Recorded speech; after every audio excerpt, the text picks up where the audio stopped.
Welcome back. સમાચારો તરફ આગળ વાત કરીએ તો ભાઈ પ્રજાલક્ષી કાર્ય કરવાની જવાબદારી જે છે તે કોર્પોરેટરની હોય છે, પરંતુ અમદાવાદમાં તો કોર્પોરેટર જ લોકોને ધાક ધમકી આપવા લાગ્યા છે અને તેના જ વિરુદ્ધ હવે આનંદનગર પોલીસ સ્ટેશનમાં ફરિયાદ પણ નોંધાઈ છે।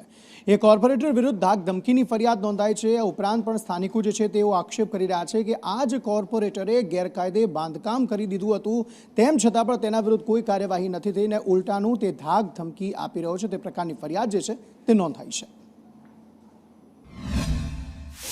અમારી સોસાયટીમાં રીડેવલપમેન્ટનું કામ થઈ રહ્યું છે અને છેલ્લા 4 વર્ષથી અમારી સોસાયટી એ માટે કાર્યરત છે, પણ જે 80% મેમ્બરો અમારા ત્યાં રેડી છે, જે 20% મેમ્બરો રેડી નથી, એ જે નેગેટિવ મેમ્બરો છે એ લોકો દ્વારા અમારી સોસાયટીના મેમ્બરોને બહુ ધમકીઓ મળી રહી છે, મેન્ટલી ટોર્ચર કરવામાં આવે છે। અમુક લેડીઝોને તો રોજનું સવાર સાંજ ટોર્ચરિંગ થાય છે અને એવી ધમકીઓ મળે છે કે તમારું રીડેવલપમેન્ટ અમે નહીં થવા દઈએ।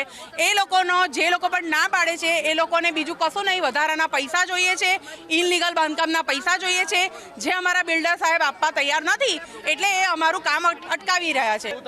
આજથી 2 વર્ષ પહેલા મેં ભૂપેન્દ્રભાઈ પટેલને એક અરજી કરેલી કે અમારે રીડેવલપમેન્ટમાં જવું છે, પણ સુરેન્દ્ર ખાચર અમને ડેવલપમેન્ટમાં જવા દેવા માંગતો નથી, એટલે મને ભૂપેન્દ્રભાઈ પટેલે એમના સેવા થાય છે એમાં બોલાવી હતી અને કલેક્ટરની સાથે મેં રજૂઆત કરી હતી કે અમે ડેવલપમેન્ટમાં જવા માંગીએ છીએ, તો એમણે કીધું તમે તમારું કામ કરી લો, અમે તમારી સાથે છીએ। આજ 3 વર્ષ થઈ ગયા, અમે 85 જણા છે, MOU થઈ ગયા છે, તોય સુરેન્દ્ર ખાચર અને ભૂપેન્દ્રભાઈ સરકાર અમારે ડેવલપમેન્ટ થવા દેવા માંગતા નથી।